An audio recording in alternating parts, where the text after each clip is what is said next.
We're talking about music. We're making it easy. This is music made easy. Hello, my name is Ryan Kazda. And my name is Atharva Iyer. And this is Music Made Easy. What are we talking about today, Atharva? So today we're going to be talking about inversions and extensions. Ooh, is it easy? For sure it is, Okay. guys. Because that's what we do here, make things easier for you. Exactly. So with inversions, let's kind of start there. If you remember, we went over inversions with the different triads, the major and minor triads, but now we have some more cool chords kind of in our repertoire now with the seventh chords. So with inversions with seventh chords, they're kind of fun because we actually add another inversion. So that final inversion, so it's going to be third inversion because we have root position, first and second from our triads. And so if you have that fourth note, that seventh note, we're going to have a third inversion added. And it's obviously cyclical, so it'll go back to the root and then so on and so forth. So we're going to use major seven for today's examples. However, we highly encourage you guys to practice this with all your types of seven chords, your dominant seven, your minor seven, your major minor seven. For the diminished right now, we're going to get a little more into that a little after this. However, we'd like you to focus on the major seven for now and then practice the rest later. And it's important to practice them in different keys, right, with different starting notes. We're going to go over the different numbers and intervals today, so it'll be easier for you to kind of switch this into other keys. For sure. So the first one we're going to do is just going to be C major 7. You're going to use that, and then we're going to go into first, second, and third inversion from there. So the notes we know are C triad, C, E, G. So the first, the third, and the fifth degrees, and then adding that 7, which is B. So 1, 3, 5, 7, all the way through C, E, G, B. Notice the intervals now. So C to E is a major third, hence what's making it a major chord. E to G is a minor third, and then G to B, making that major 7, is that major third. So this is kind of the most spaced out evenly you'll see this chord. Notice it's all in thirds. Each one is a different type of third. When we invert it, that changes. So let's take a look at first inversion here. We take that C, that root, that 1, we put it on top. We now have E, G, B, and C. So that's that major 7 first inversion sound. Notice we now have the 3 on the bottom, then the 5, the 7, and then the 8 or the 1 on top. And that creates that very close interval there. Notice we have the minor third to start. Then we have a major third between the second and third note. And then those final notes have a very close half step, that minor second interval we went over. So that's first inversion. Now doing second inversion, we're going to take that E and put that to the top. So we're going to start with the G, B, C, E. So with that being the case, we start with the 5 on the bottom, then go to the 7, then go to the 1, and then the 3 up top. So that's going to be a major third, I should say, then a minor second, and then a major third again. So that crunchy middle, and then like 2 spaced out on the outside of these. Yeah, exactly. You can always kind of help to identify the different inversions by looking at that half step, right, between the B and the C, the 7 and the 1. That's kind of a nice identifying factor. For sure. So next, let's keep going. This is our cool third inversion that we didn't get with all of the other triads. So we have the 7 on the bottom now because we moved that G on top. We have the 7, the 1, the 3, and the 5. So that's B, C, E, and G. So we have the minor second here, that half step. Then we have a major third, and then another minor third on top of that. For sure. And then obviously, as I said, it's cyclical, so that means this will go back to root position. So we just playing through the inversions.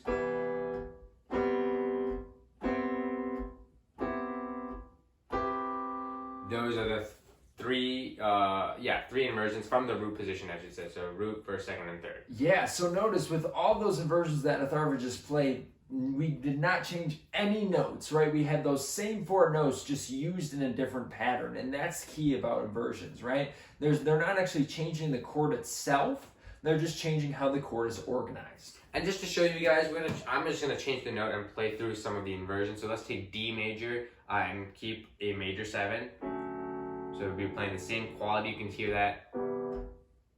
How it's the same kind of sound, that open sound. We can play through the inversions here as well. And then that's also cyclical. And then also a different type of chord. So a dominant 7, for instance, let's go back to C.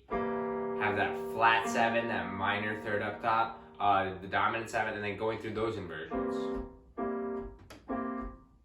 So it is possible, as you can see, to play on different notes with different types of chords, different qualities of chords. So please, please, please practice those things. Yeah, exactly. So kind of switching gears here, still kind of related to inversions, but more so on the diminished side.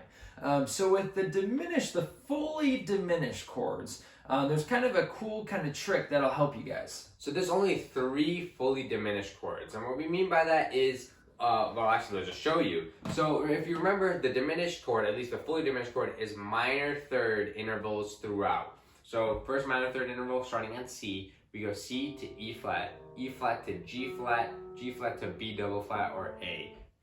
First one. Now, there's a cool thing with chords. You can move, if you move up each note a half step up, it maintains the quality of the chord.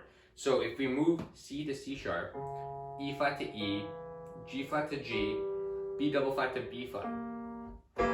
We moved up each note a half step, so it maintains that fully diminished sound. And we can do it again. So C sharp to D, E to F, G to G sharp, and then B flat to B. So notice how I went through the 3 chords and they all sound the diminished, they still have that diminished like tonality, just starting on different notes. And if we go up another half step, let's say we run from here to E flat, G flat, B double flat, and then C, what happens, Ryan? Well, actually, we get kind of back to where we started. It's just kind of an inversion of that C. Notice we still have those 4 same notes, just in a different order now with that E flat on the bottom, right? We have the E flat, the G flat, the B double flat, and then the C on top now. So that's kind of what we mean. There's kind of 3 unique arrangement of notes that you can kind of go through, because then if we were to take that one even higher, up a half step for each note, we now get to back where we kind of were with the C sharp or that D flat, right? So you can keep going with this and you'll find that there's only 3 unique arrangements of notes. For sure. I just wanted to bring that to your guys' attention so you guys weren't like, oh, I need to practice all my diminished chords. Why am I getting the same chords over and over again, just different inversions? So that's what we're going to run through. Now talking about extensions. So kind of leaving inversions, talking about extensions. So we already talked about an extension with you guys, and that's the 7. So anything above the triad, so we have the 1, the 3, and the 5. So this 7 is technically an extension, and we went through the modifications of that. Also went through the modifications of the 3 and the 5, but mainly the 7, how we can move it down, up, and down, and make it a different type of chord.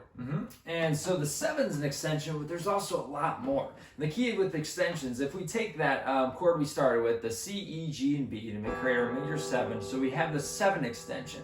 We can actually keep going up by thirds, kind of skipping a note each time. So we have B, then D, F, A. If we go up one more, we're actually back where we started at C.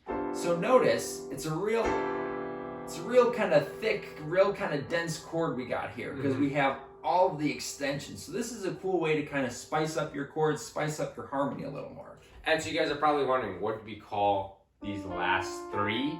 They're called the 9, the 11, and 13. And you guys are like, okay, so now I have to count up 9, 11, These and are kind 13. of high numbers. Exactly. So there's an easier way to do this. Rather than counting up 9 notes, if you subtract 7, you get the note that you need, and then you can just move it back up an octave. So, for instance, if you're working with a 9, if 9 minus 7 is 2, the second scale degree for the C scale is D, so then we can just move that up an octave, and so that way we have the 9 involved. And then we can do the same with 11. If you do 11 minus 7, that's 4, that's the F, and that's why we play the F. And then the 13 minus 7 is 6, and that's why we play the A. And what's cool with extensions is that we can actually modify them, meaning we can kind of flat or sharp them, raise them or lower them. So let's take that 9 for example. If we have a nice major 7 chord, C major 7, and take that 9 and flat it, we have this sound. We could have a natural 9, or we could have a sharp 9.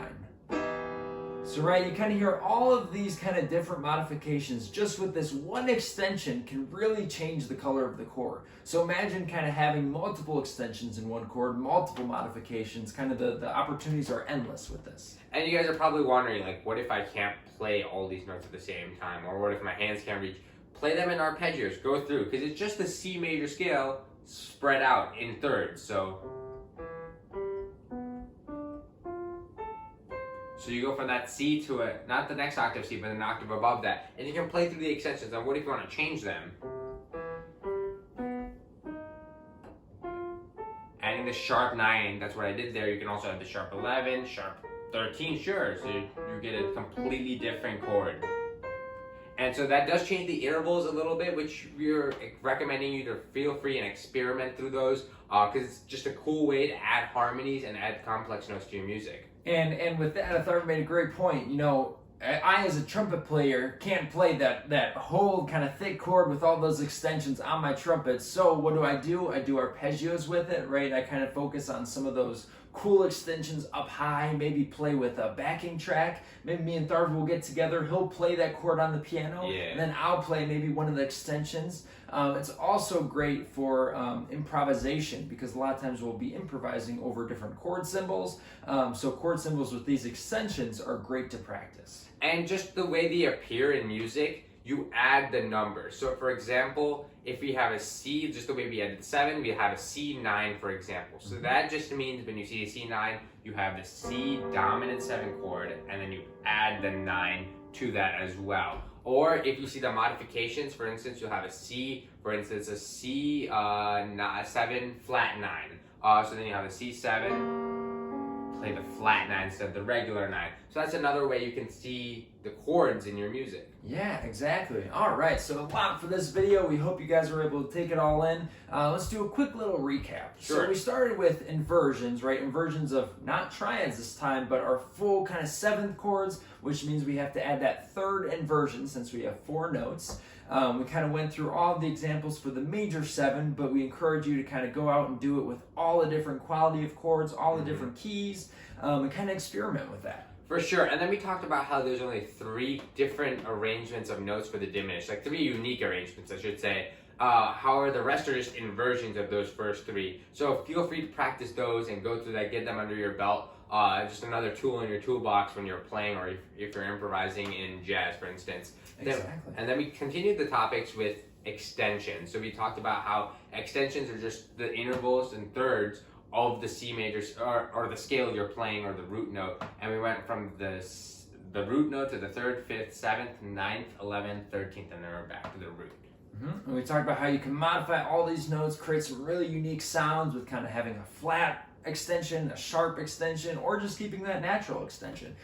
So a lot of kind of things to kind of work with here. So thank you guys. If you guys have any questions, please leave them down in the comment section below. We'll be happy to get to them. As usual, please like and subscribe. Thank you guys so much. Awesome. Thank you. Have a great day. Bye, guys. We're talking about music. We're making it easy. This is music.